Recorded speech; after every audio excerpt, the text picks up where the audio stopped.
Awesome. Okay, tell me when we're recording. Okay. Hey, everyone. Welcome. Hey, Jeff. Welcome, everybody.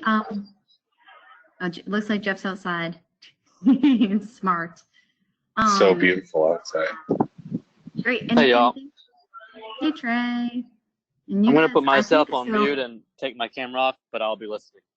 Okay, awesome. And everybody, all of the crew members here, Trey, you haven't met, but he does, he works with the Alabama Hiking Society. So everybody who worked on those trails, those 7 miles of trails that we'll talk about, Trey was one of the brains behind that project. Oh, and I see Dan. Dan. We also have some guests. I know Tia and Eileen are on. I see Jasmine. Hey, Jasmine. Laurel's out there. So lots of folks. Lauren. Oh, yeah. Okay. I'm not going to go through everybody, but I'm really happy everybody's joining us today. So I think everyone who is on the line is pretty familiar with the Gulf Coast or the GulfCorps program. Just a little welcome, just to kind of get everybody on the same page. But I think everyone knows me, but I'm Larissa Graham. I'm the Gulf Coast Teams Manager for the Student Conservation Association. And my position with the SCA is overseeing the GulfCorps program and then other young adult teams across the Gulf Coast. As I said before, I think everybody knows enough about GulfCorps, but if you're not familiar, GulfCorps is a program that's Gulf-wide. It's funded by NOAA through the Restore Act, and the Nature Conservancy, you guys saw Jeff for a second there. The Nature Conservancy oversees our grant, and they contract with the Student Conservation Association to run our young adult crews in Alabama. Our crews are right now working online, which is why we wanted to put this time for some presentations together. But throughout the season, they started back in September, and they've done a lot of work, mostly related to habitat restoration, vegetation clearing to prevent fires in like pine savannas, also boardwalk repair, and a lot of trail maintenance. So that's what they're going to be talking about today. The presentations, we have 4 presentations, and originally our members gave these presentations during a career day we held, I guess, maybe 2 months ago. And so we figured this is a good time to share these presentations with some other folks since, you know, we've already made them and it's good practice to present. So I just, again, want to thank everybody for joining us. I'm going to turn it over to Brittany Seaborg, who is one of our leaders. And then you see, if you're following along, you see everybody's faces, and all of our crew leaders and crew members are going to be chiming in and presenting. So we'll have an opportunity for them to all introduce themselves. And then at the very end, we'll do questions. So Britt, I'm going to turn it over to you, put myself on mute. Everybody else, if you're not on mute already, please just make sure you put yourself on mute unless you're talking. Okay, thanks everyone again for joining us. Yeah, thanks for joining us. It's good to see some familiar names and some new ones. For those of you who don't know, I'm Brittany Seaborg. I work with the Student Conservation Association down on the coast of Alabama, and I run one of the GulfCorps teams. So I want to remind everyone that we are recording this today, so any unmuted talk on your mic will be recorded as well as the presentation, but your faces should pretty much, for the most part, be off of the screen. So you're good if you want to include your video. So for today, we're going to go over 4 different presentations. We wanted to focus mostly on project-based impacts. So say for the 4 presentations, we're doing certifications, monitoring, invasives, and public access. So most of our projects actually fall into public access and habitat restoration. So we're going to kind of focus on that a lot more, especially with the certifications. We do, ever since we've gone online, pretty much all our time has kind of fallen under trainings and like professional development, which goes into that as well, but that would be a boatload to cover today. So we're gonna just kind of minimize it. All right, so I'm gonna pull out this certifications presentation. And if you guys have questions throughout, you are welcome to insert them into the chat box, and you can engage in some discussion there. We will be answering questions at the very end as well. So if you want to save them, that's all right as well. So if I'm going to go ahead and start, and if you want to go ahead and talk, Austin, you can.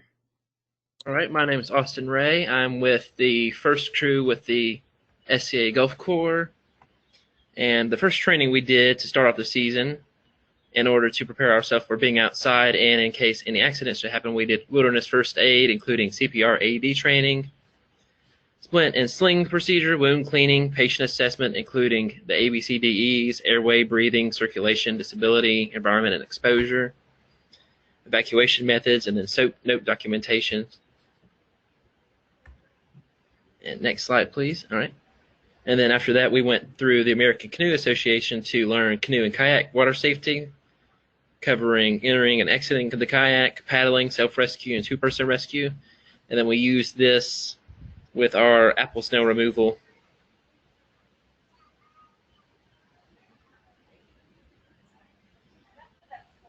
And then Camille. Alrighty, my name is Camille Kittrell. This is my first year being a GulfCorps member. Both teams traveled to Camp Teoc in Mississippi, where we learned valuable chainsaw skills that we've applied in the field.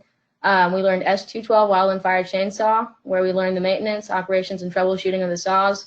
We also learned bucking and limbing techniques and tree felling cuts. Next slide.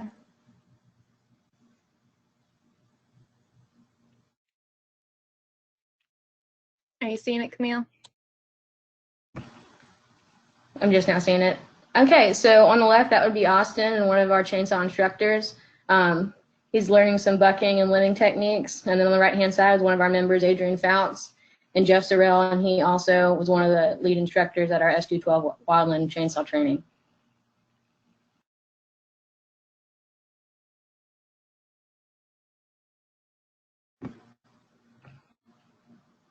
That would be Eric on the left. We were at the Dolphin Island Bird Sanctuary, actually removing some tallow trees. And then on the right-hand side, that would be me on the left, and then Eric on the right.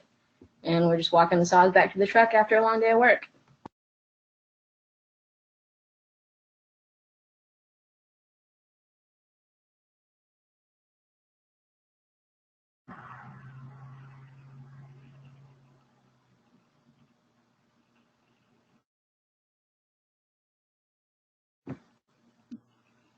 All right, wildland firefighting.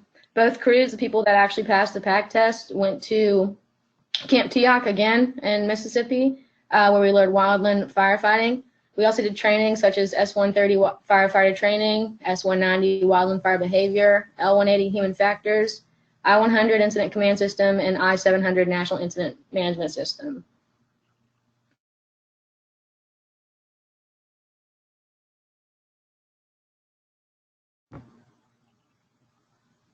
So on the left, that's a picture of our graduation when we got certified. On the right-hand side, we did a fire deployment or a shelter deployment drill.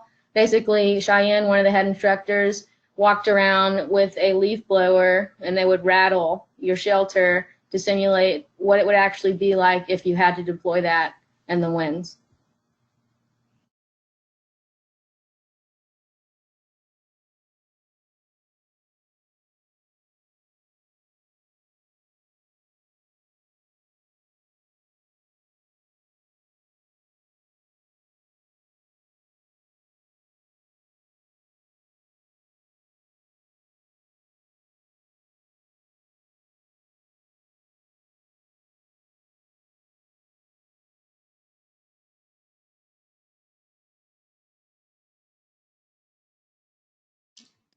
Looks like Brittany is having some trouble with technical difficulties. We'll just give her a second to get back on. Yeah, I don't know if I was Can you guys frozen. hear me now? We can hear you. Okay.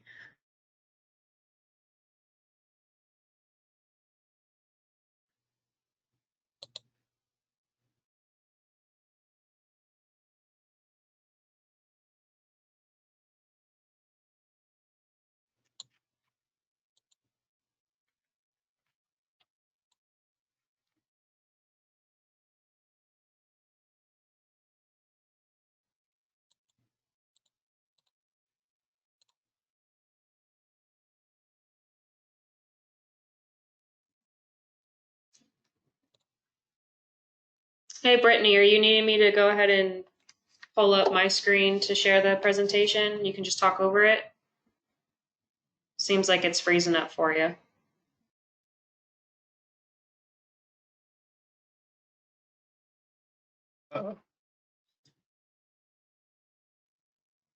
Sorry, everybody. Just give us 1 second. We'll go ahead and pull that back up.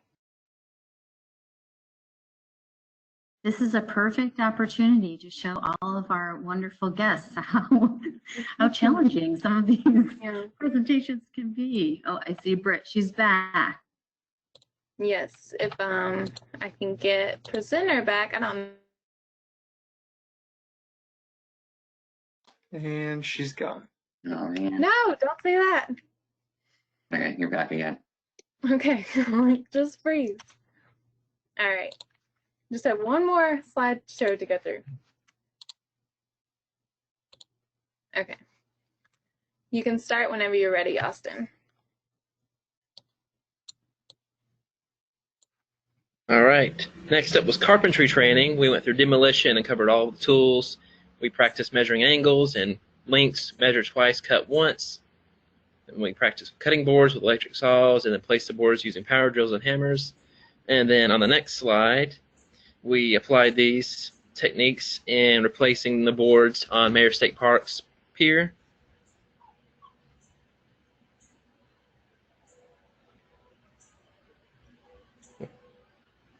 Correction, the next slide after this one. Yeah.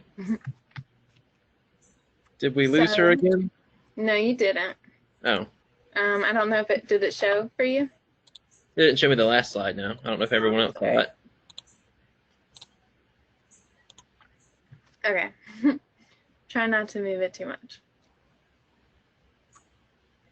Yeah, this is a little bit of our, for those of you, hopefully this, but this is our Mayor State Park Boardwalk project, which will cover a little more in our public access presentation.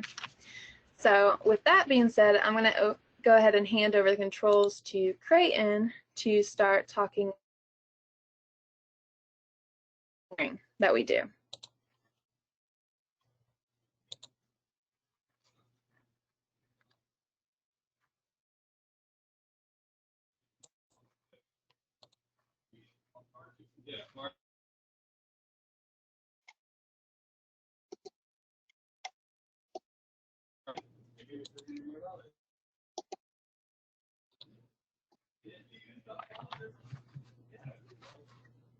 All right, can everybody see my screen? Yeah. Cool. I just need to move the chat box out of the way. All right, whoops. All right, I think we're ready to present. So my name's Creighton Nowak. I'm one of the crew leaders for Crew 2. Hi, I'm Haley Gunter. I'm one of the crew members for Crew 2. Hi, I'm Ashley Chastain. I'm the monitoring lead for Crew 2. I'm Amber Rooney, and I'm a crew member for Crew 2. And I'm Boris. I'm also a crew member. So our presentation covers monitoring in the field. Monitoring is a key factor to the contribution of funds from awarded grants. Basically, if you don't document that you did something, it didn't happen, and if it didn't happen, you don't get paid. And that's kind of how our program works. We're grant funded. We need to be able to prove that we're doing the work that we're funded to do. So the data collection from the monitoring allows for proof of accomplishments in the field through clear measurables. It also allows for members and staff from both our staff as well as our project partners. It provides information that can be used to improve future projects. We can see, what things worked, what things didn't, by measuring the impact that we had at each site. The GulfCorps program needs monitoring data to represent the large-scale environmental impact that they have had on project sites and the region. So when we combine the data that we collect with the data that other crews collect from across the Gulf Coast, as well as when we combine all this data from the years that the GulfCorps program has been running, you can really get a large scale idea of the restoration work that we're doing and the impact that we're having. Chat box is still in the way of the last bullet point. So state and government agencies depend on the monitoring work that we do, so they can observe changes over time within the ecosystems that they protect.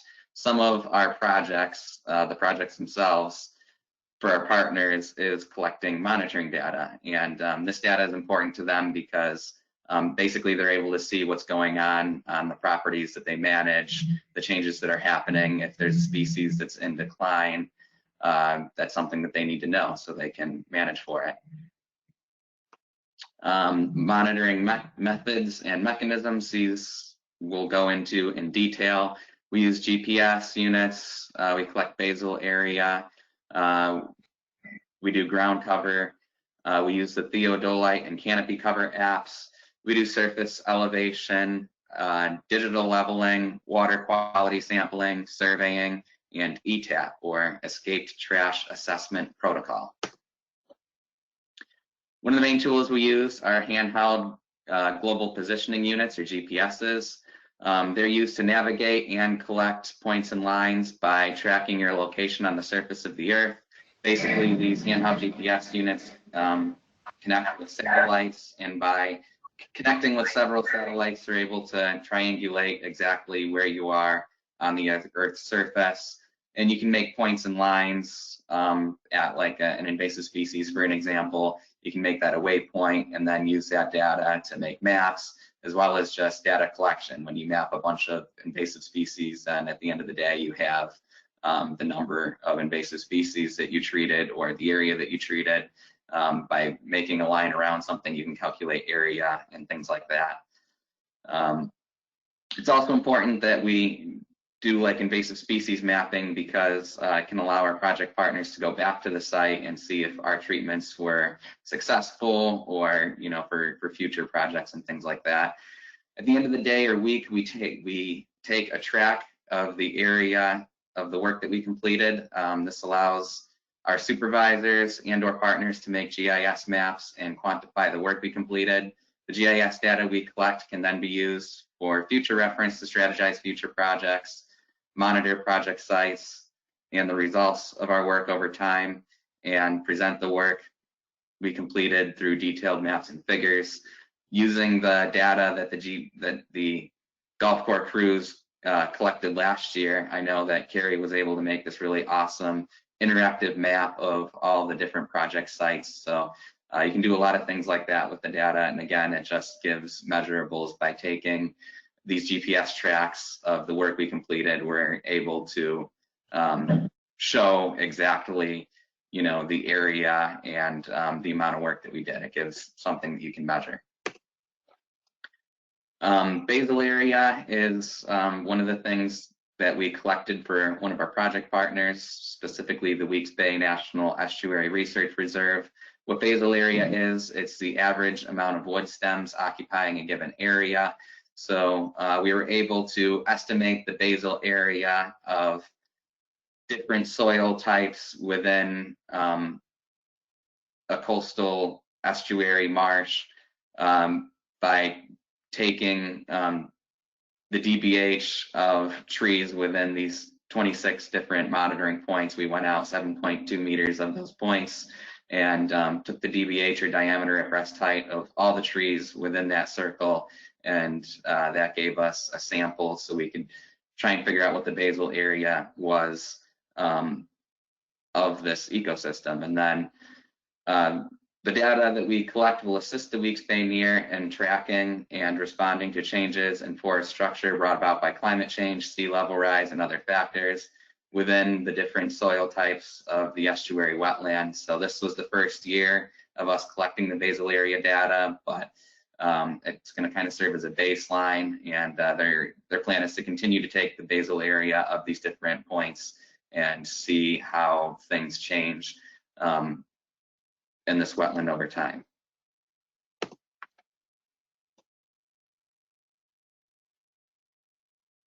Can you guys hear me?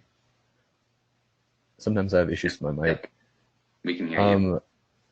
Awesome. The next method that we use is ground cover quadrats. And a quadrat is essentially just a 1 square meter tool used to collect data in the field. So we'll place the tool randomly within the woods, and we'll get an estimate of what we can expect to find in the given area. So the percentages vary between woody plants, vines, bare ground, forbs, and dead organic matter. And this allows for us and for our project partners to understand the various things that we could find out there that can include like invasive species, or if there's like a really like large dead area. But also the importance of the randomness of the process allows for like a non-bias within the actual testing itself. All right, next.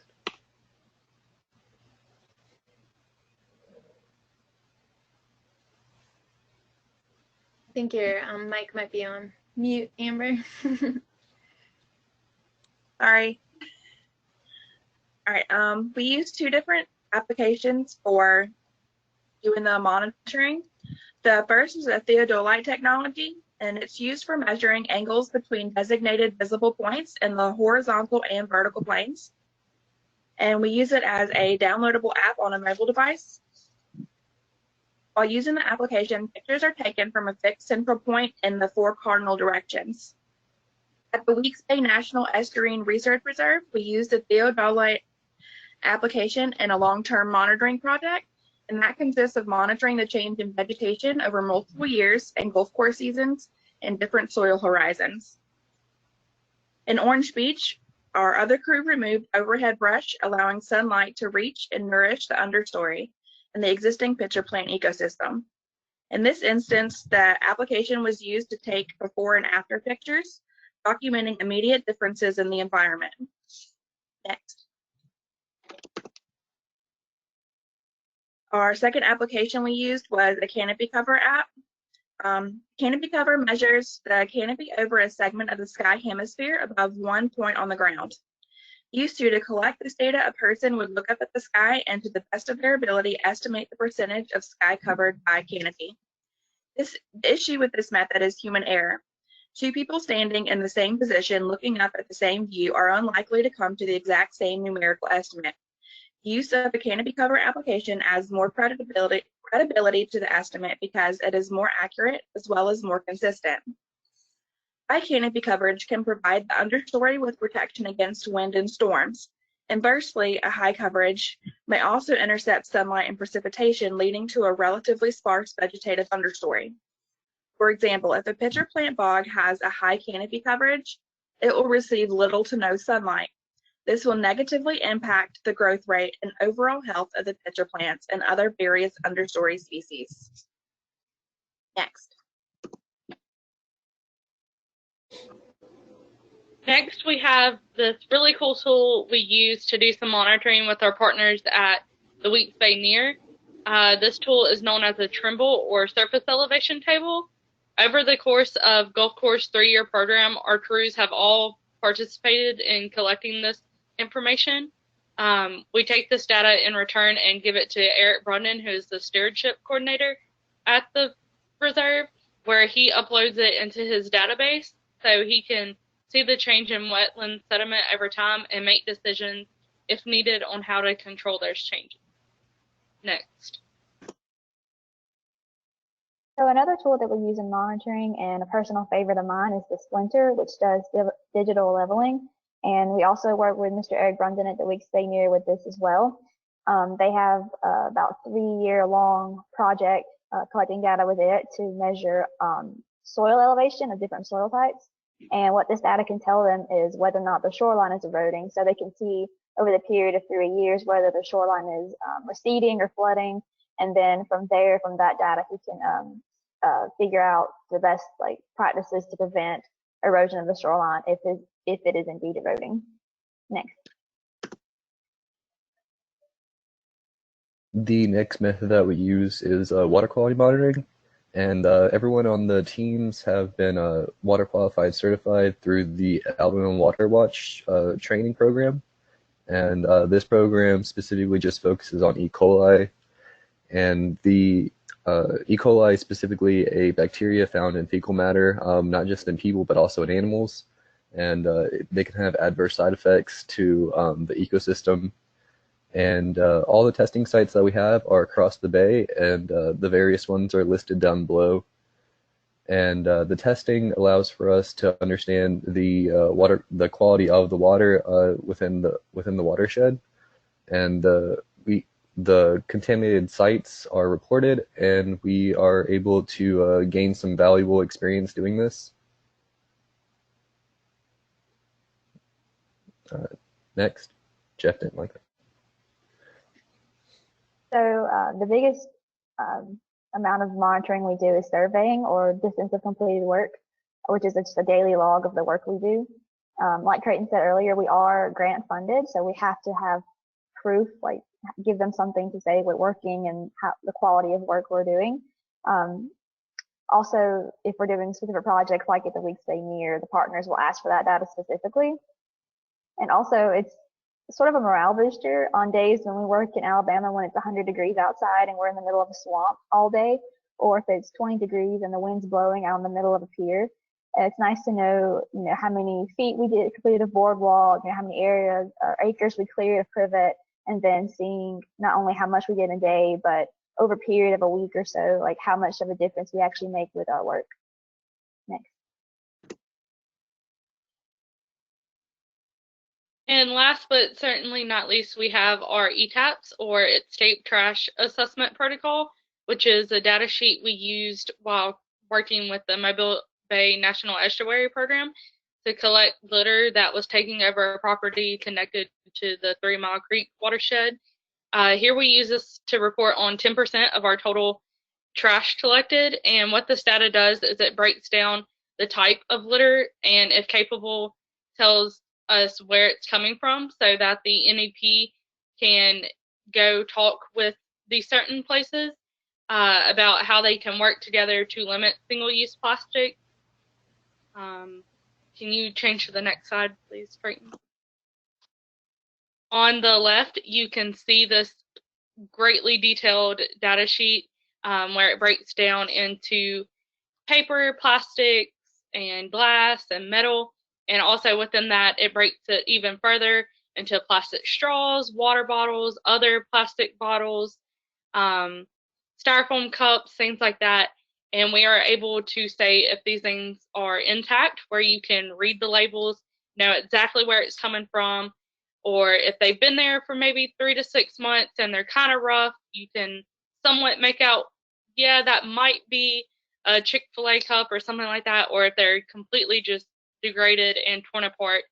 And again, that just helps if we're getting a lot of, for example, I know we collected a lot of Waffle House containers, so making note of that and remembering that, the NEP would be able to go talk with Waffle House and be like, here's a problem we're receiving, all your litters with the public, unfortunately, disposing of it is ending up in our waterways. Let's work together to mitigate that situation.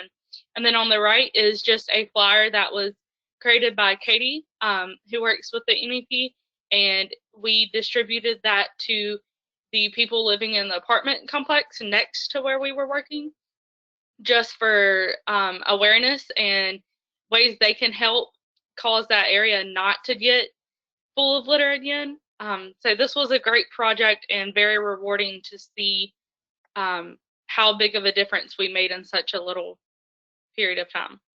Next.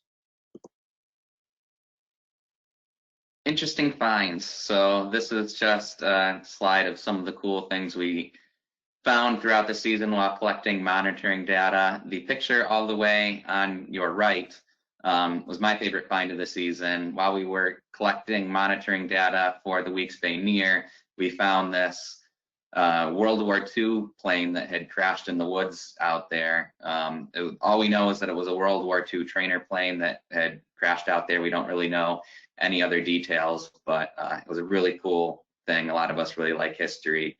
So that was definitely a cool find. And that is our presentation. I don't know how much time we have for questions, so I guess we'll probably wait till the end of the presentation. And we'll wait to the end. Yeah, so I'll hand things over to the next group.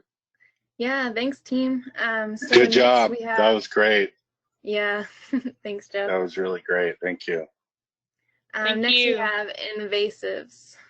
So if you want to start, Matthew, somebody can give him, present. All right, so yeah, we have a presentation on invasives. I'm Matthew, the crew leader, and I'll let John start us off. So hi, I'm John, and I'm going to be presenting here today with Matthew and Eric, and we're going to be talking about invasive species.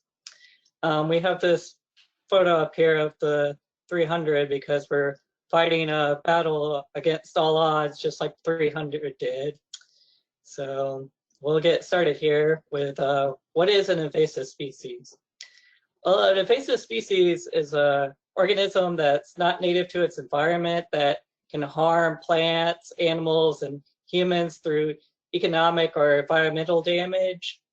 It also has no predators, so it can kind of get out of hand because nothing's competing with it. And it usually has a self-sustaining population. We also put down here at the, as you can see at the bottom of the slide, we put some of the economic effects that it has, but we could only find data for Oregon. We couldn't actually find any data for Alabama. So if you know where we can find it, let us know. All right, so we're just gonna hop right in and talk about some of the invasive species. So most of them are gonna be plants, as you guys probably know, but here in Alabama, we're dealing with something called the apple snail. And it's called apple snail because it's about the size of an apple. So you see in that picture there, there's a lovely specimen. And those bubblegum pink things down there are actually its eggs. So every 7 days it produces 500 eggs. So it gets pretty crazy. It grows pretty quickly and the population kind of explodes as soon as it gets into your watershed. So the best way to deal with it is to not let it get in your water in the first place. So make sure people are aware that they shouldn't be throwing aquarium pets into the lakes and streams, and then putting up like fences and filters in rivers to stop them from spreading out to other places. And once they're in there, the only thing you can do is you can either pull them up by hand and smash their eggs by hand, or use some kind of poison in the water, which is not great. And then next, I'm sure you're all familiar with the Chinese tallow tree or the popcorn tree. And you can see in this picture to the right here, super pretty, super nice colors in the fall. And of course, people here in the South are kind of used to seeing only evergreen trees. So as soon as they were able to plant a nice ornamental tree, they decide to stick them all over the place, and now they're everywhere. And so the big thing to note here is that they mature in 3 years and they produce 100,000 seeds per year. So let's say you're trying to like replant a pine forest or pine savanna. You plant a pine tree, but you also have a popcorn tree. By the time the pine tree is mature, which takes about 10 years, the popcorn tree has already produced about 700,000 seeds. So you see why that's a problem. And the only way to get rid of them is, the only effective way is to either come down and use herbicide or use fire if you only have small plants. And then next we have the Chinese privet, which is, it's like a hedge plant that people used to use because they have these nice flowers and they also grow really quickly. So if you just have like if you have a yard with nothing in it, you planted one of these plants, since they reproduce by seeds and roots, to take over your yard pretty quickly and give you a nice big hedge for a really low price and really quickly. Obviously, that's really bad if you have lots of disturbed areas in like a city or by a road. These are going to quickly take over once they're spread by birds that are eating its seeds and pooping them out everywhere. And since they spread by roots, the only way you can kill them is you have to use herbicide, or you have to pull them out and you have to pull out the entire root. If you leave any of the root in the ground, it'll spread and become a new plant again.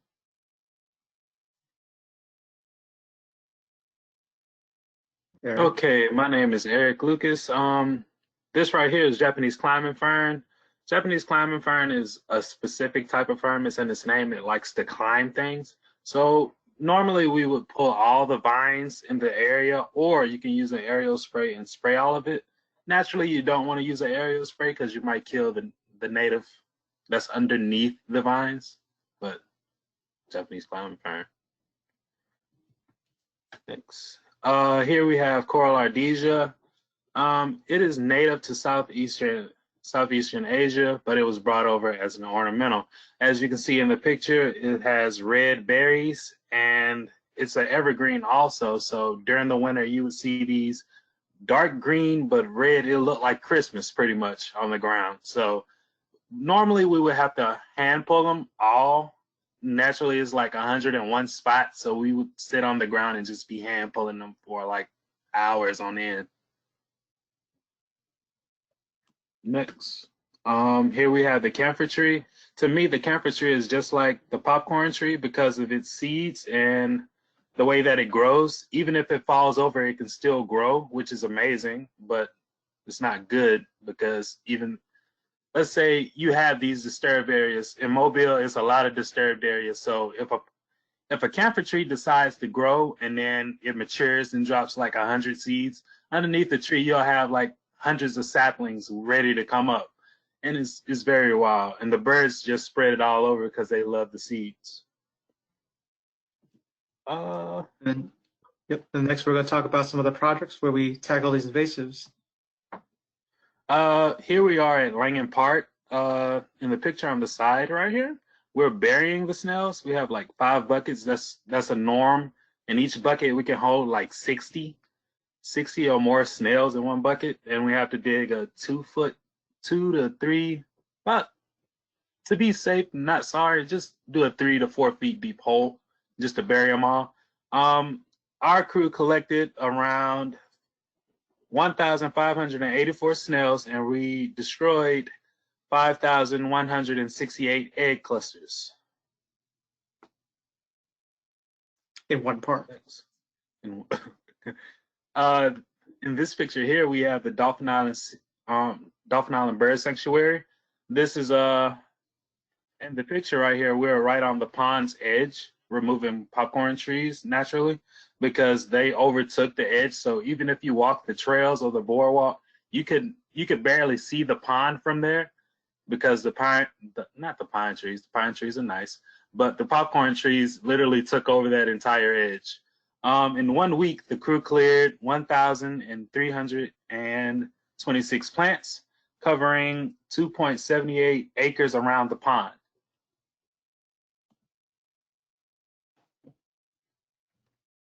So at Orange Beach, we actually worked on 2 projects through the city. One of them was working at the Sea, Stars, and Sands Research Facility, which is next to a elementary and middle school. And they basically wanted us to come out there and clean out around a boardwalk that they had so that the children could see out into it, because they had some pitcher plants out there that they wanted the children to be able to see and just see how it should naturally look.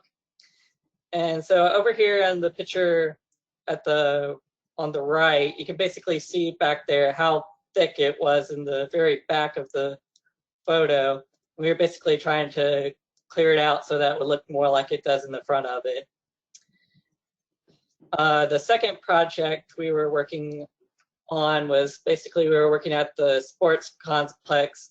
They had some trails there, and we were clearing the trails, basically going along them, making sure there was nothing that looked like it was going to start growing into the trail, and if there was, kind of cutting it back, and also clearing out some of the invasives along it.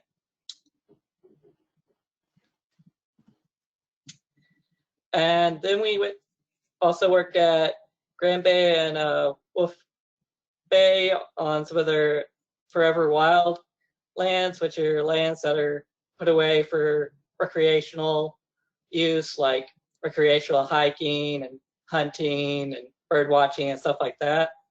So basically we went down there to help basically take out some of the overbrush that they had, like some of the popcorn trees and stuff like that, by using the hack and spurt process, where we take a machete and basically girdle the tree and then spray it with herbicide.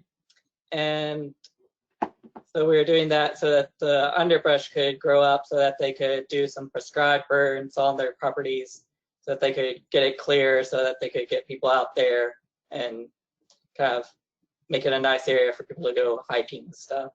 And we covered a total of 53.01 acres of their land. And the last but not the least project we have here is the Dolive watershed, which is over across the bay in Daphne and the Spanish Fort area.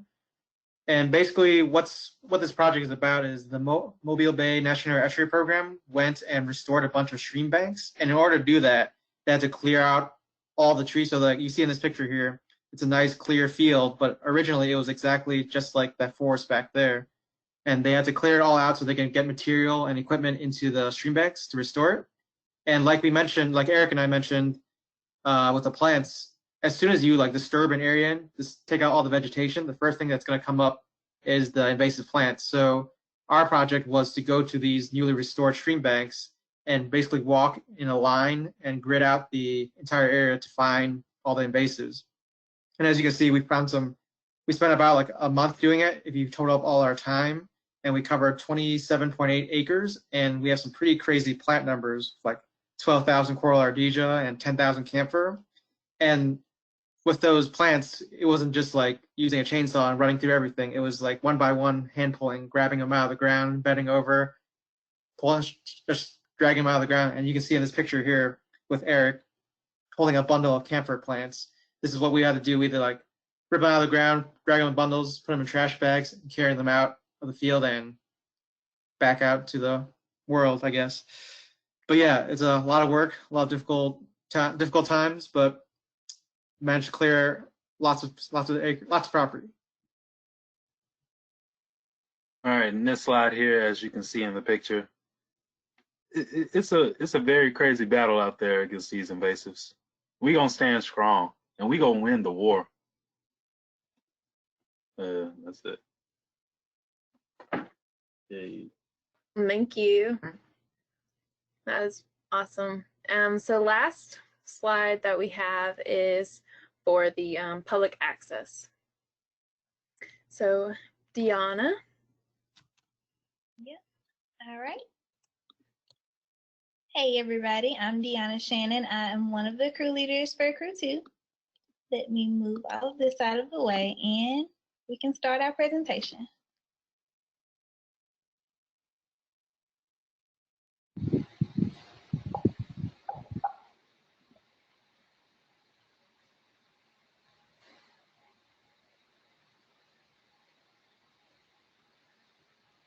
Cody. So, hi, our presentation is about public access, and that entails carpentry, boardwalk, and trail work. My name's Cody Potniak. I'm Deanna Shannon again. And I'm Braylon Willis.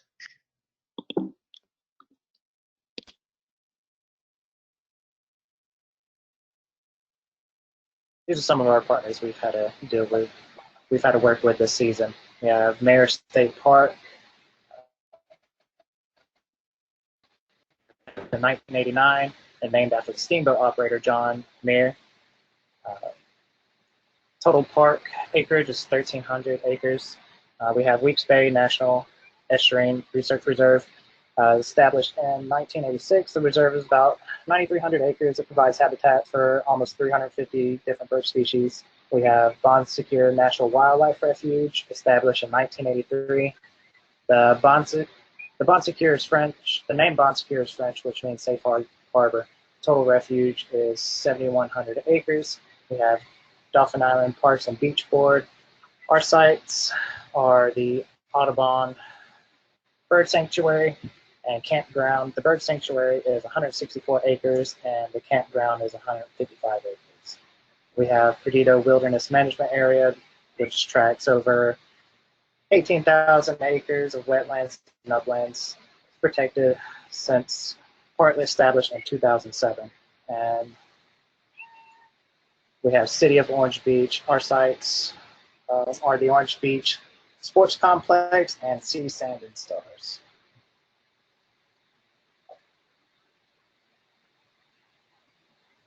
And to our partners, thank you guys so much. We appreciate your support, and we really do hope we can get back on the site soon.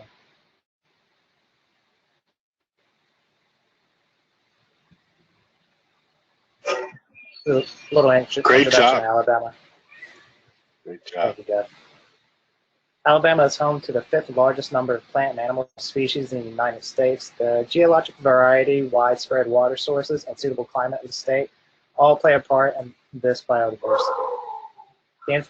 With influential people such as John Muir, the father of national parks, Teddy Theodore Roosevelt, the 26th president, and Woodrow Wilson, the 28th president, we have been able to protect our beautiful land through conservation and preservation for 103 years and counting, thanks to nature enthusiasts and education.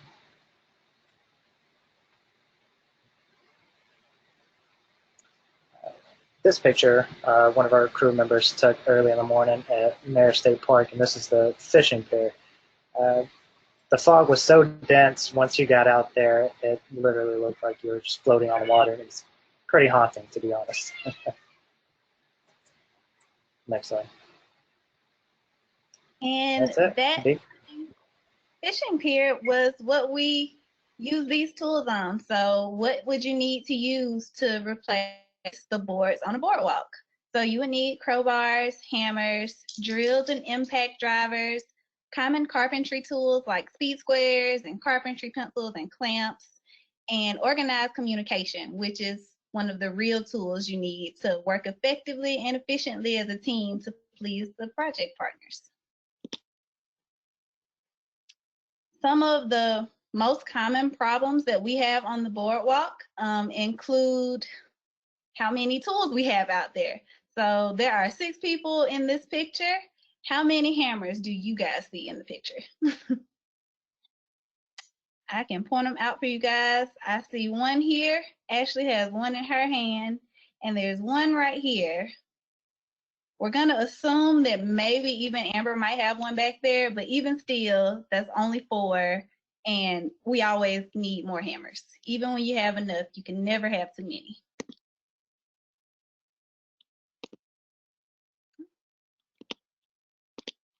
This is the animation.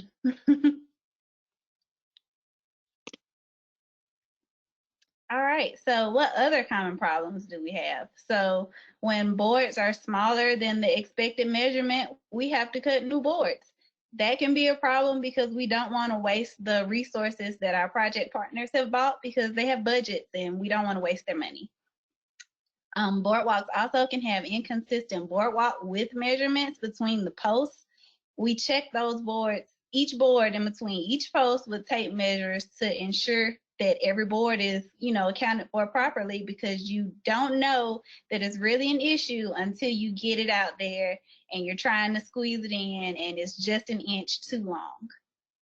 Another common problem is strip screws. Stripping screws is a thing that happens extremely too common because it's easy to do, and it comes from drilling at the wrong angle. So anybody can do it at any point in time. We get out strip screws by using a hammer or a crowbar. And here are just some pictures of what it looks like when we're working on a boardwalk. So you can see that it looks kind of harrowing to have all of the boards removed, the handrails removed, but we have to, it's a part of the job. We have to do it. And this is what it'll look like while we're replacing the deck boards. So we'll have a gap of about 5 boards and have somebody working on removing the old boards and have a couple of people placing new boards down while people sweep off the joists. And on this picture, you can pretty much just tell how dark the boards are, and that just comes from sun exposure and being out there for so long. It has algae in it, and you can see the spaces that are in these boards. That comes from time in the sun. When we place them on the fishing pier, we put them all very close together because they're treated and they're still pretty wet and they dry out over time, which will make the spaces. This is also one of our boardwalks that we worked on down in Bon Secours. This is the Centennial Trail. We removed their boardwalk for them. So we ended up having to do a little bit of trail work here as well, removing some of the saw palms that are on the sides of here and getting some of that brush out of there. And we removed even more of this boardwalk than is in this picture. This was more like a during picture. We ended up taking these posts out and getting these joists out as well.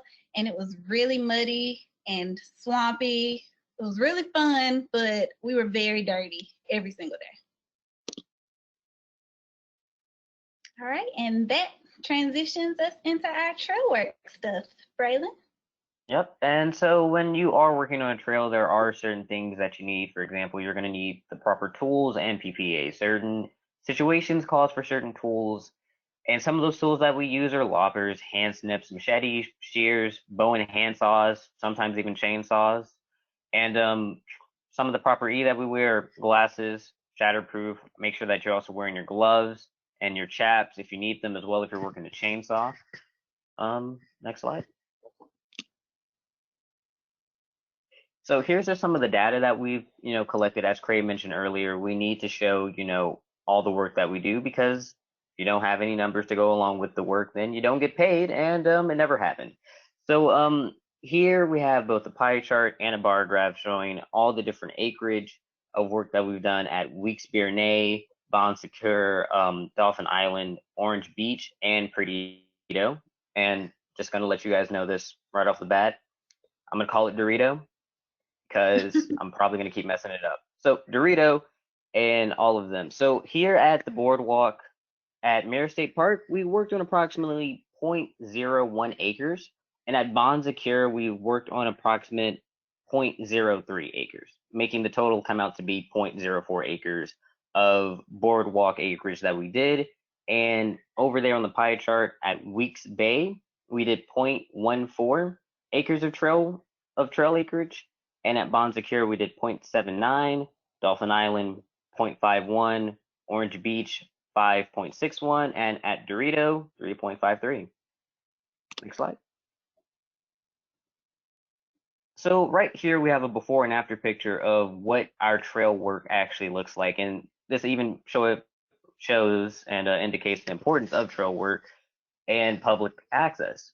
See, the whole point of trail maintenance and trail work is to allow people in the community to come out and enjoy nature, while at the same time for us to make sure that everything in nature is working properly and giving our native species a fair chance at fighting back. Over here we have a before picture of just undergrowth and all of that. It just looks like a mangled mess. And when you're walking, sure, it's natural, but you don't really want to see that. You want to see how beautiful the land is. And just by going out and clearing out some of that dead organisms and allowing the canopy coverage to actually get in and hit some of those plants that are at the bottom floor, it's able to look beautiful and green. And that's what you see over there in the after picture. Next slide. Thank you. And here is some of the work that Team 1 did, or Crew 1 did at Dorito. A before and after picture of their work. Over there you can see that in the after it looks much more clearer now from all the trail maintenance that they did, and it looks more nice and neat and clean. And over there you have the before after too of what it looked like before. Next slide. And that is Crew 1 over there with their project partner after they just completed their work.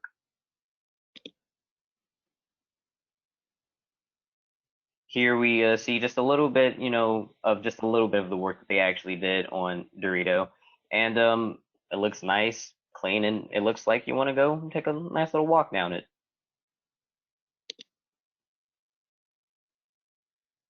So why is this important? Why is trail work important? Why is public access important? It's because it makes a cycle of both the community and the environment can actually grow and thrive. For by us doing this work, we're able to, for the community point of view, we're able to create tourist attractions, and we're actually able to bridge the gap between both the community and the environment and it makes people see what's so important about the environment, because it doesn't just impact the environment, but it also impacts us.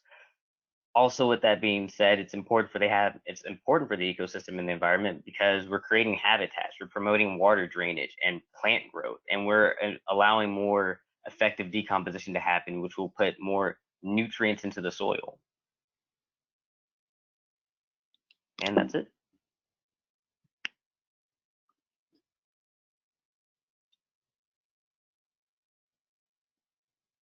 All right, well, thank you guys. So we're a little over time, but I'd be happy to take you guys' questions if you want to stay on. And I know we answered some of them in the chat box, but if anybody wants to pop in and ask anything, we're here for that. So I'll let you guys have the floor.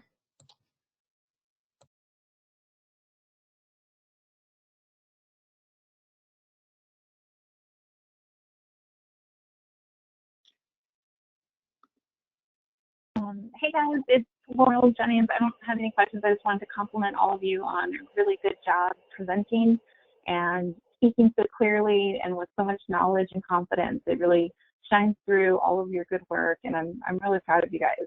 Good job. Well, thank you. Hey, Brittany. I'm just gonna talk on, I saw Dan's comment. One skill that has greatly impacted me and my journey through GulfCorps, as I've been here from the first season, is getting that chainsaw certification. I know coming in as a member, that's probably one of the most nerve-wracking skills for a lot of people, is just having the confidence to do the work with the chainsaw. But I have got so much self-gratification and confidence in that skill. So if I had to recommend one, I would say take every training you can, be completely involved. Even if you are nervous, know that the instructors are there to help you and your crew is going to support you through it all. So that's one skill I would take away from this, most definitely. And thank you. Yeah. Does anyone else want to add to that? I will, just kind of piggybacking off of what she said, to answer Dan's question, just a willingness to learn in general, because you may think, especially in professional development, it's really easy to be like, oh, well, I've already know everything about writing a resume or cover letter or whatever, but there's always something more to learn. And one thing that has remained true for me throughout this whole season is you're going to get into it what you put out of it.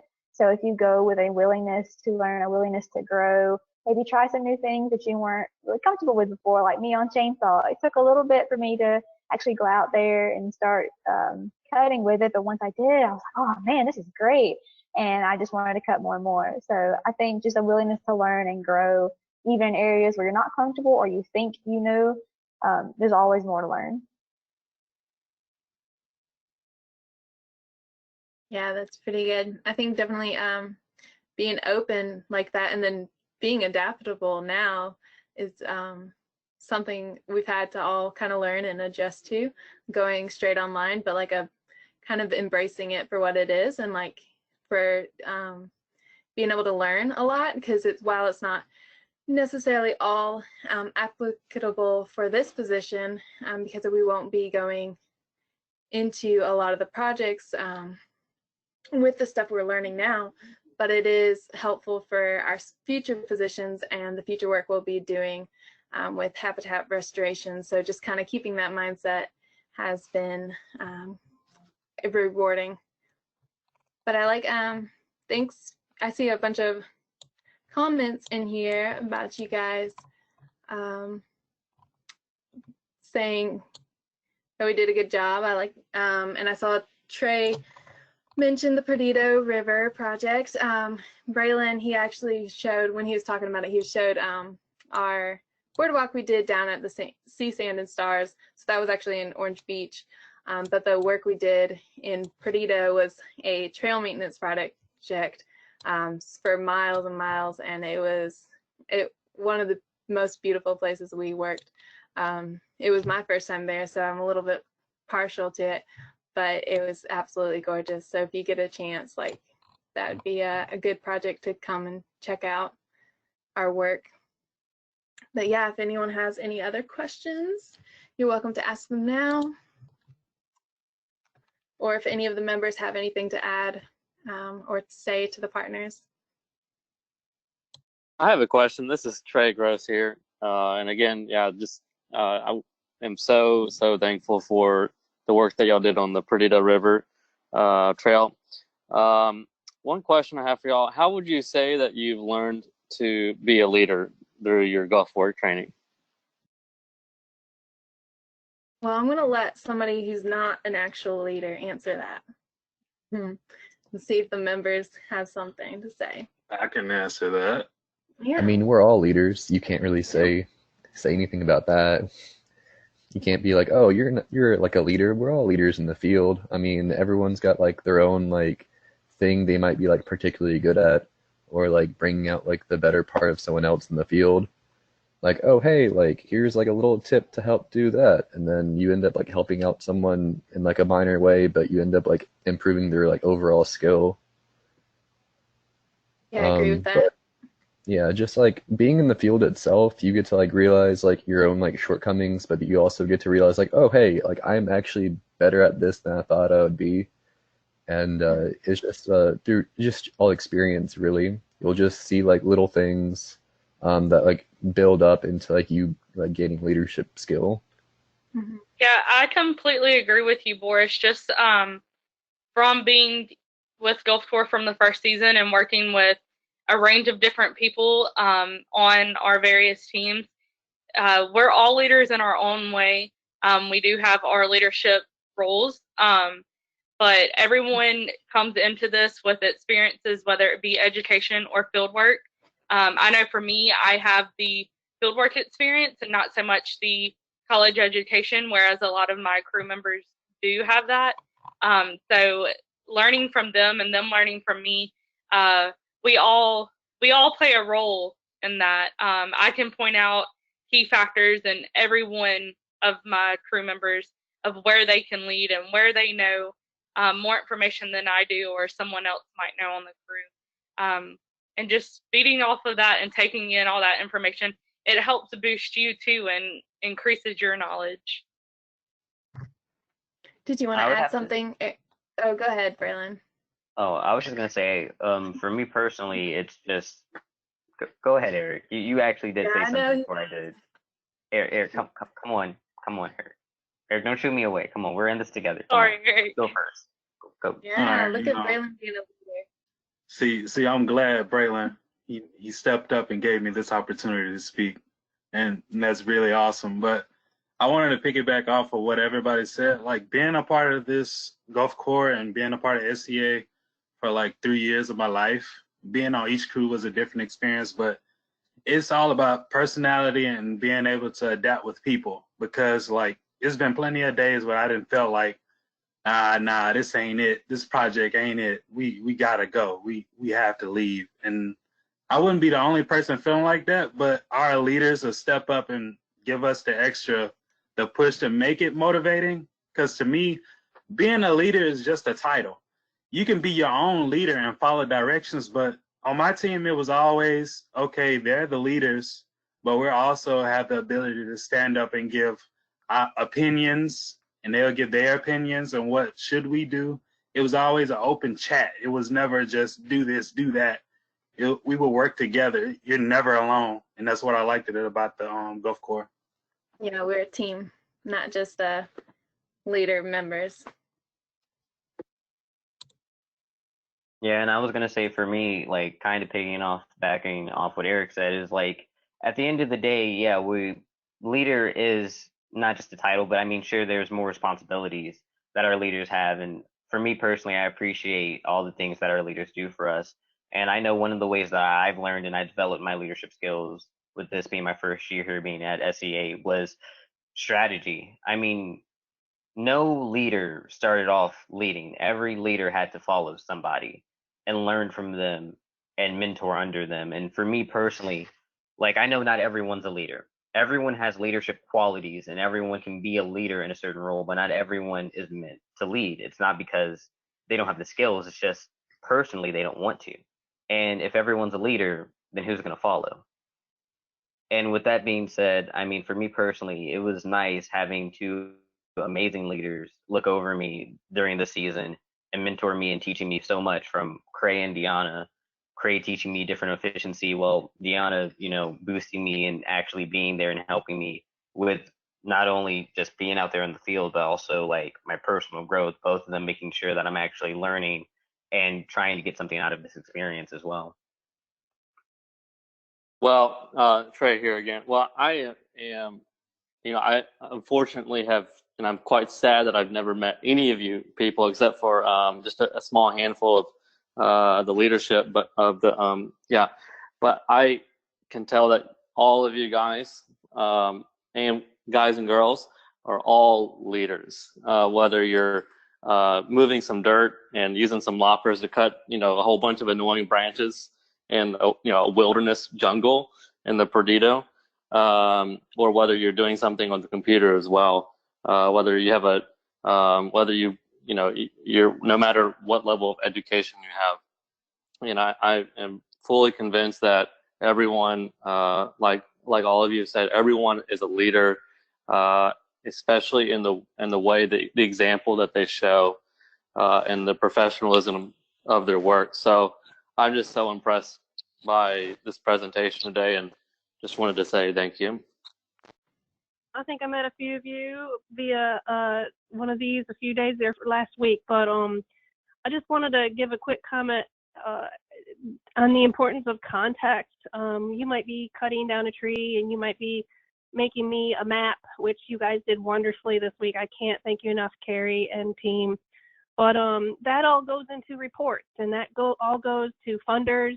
It goes to people like Dan, who's on the phone, or it goes to people in Washington, D.C. that see it, and they see that you all have been helping on those projects. So know that the data you collect and the things you do help make me look good, so that helps. And it really makes the funders know that the Gulf Coast is doing good stuff and has good young people contributing to all of these projects that have been funded. So another pat on the back, but as far as context, those 1,236 trees you cut down in the bird sanctuary all went into a report that I provided to the funder just today.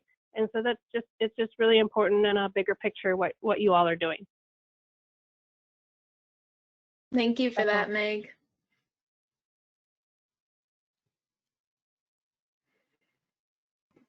Yeah, everybody. Remember when you had to sit there and shadow me for 2 hours last Friday? Look, you gave Meg all that work. So thanks for putting up with that too. It's not all fun, but it's important. Yeah, y'all Thanks, made me Meg. look good. I really appreciate it. And I think, Carrie, I'll send you to the report that I uploaded yesterday, just so you guys can see how your maps fit into a larger monitoring report. Say it's not all fun until you get someone like me that's excited about that stuff. Right. Awesome. Well, I think we'll wrap up unless anybody else has any additional comments. Of course, you can reach out to Larissa or I via email as well, but we want to thank everybody who joined us today. We're very happy. Sorry, there's like somebody cutting grass outside. That gotta love technology. But yeah, just want to say thanks again and say bye to everybody. Have a great week. Larissa, this is Jim from Florida. You guys are very impressive. Congratulations. Thank you. Thanks, Joe. Listen to. Thank you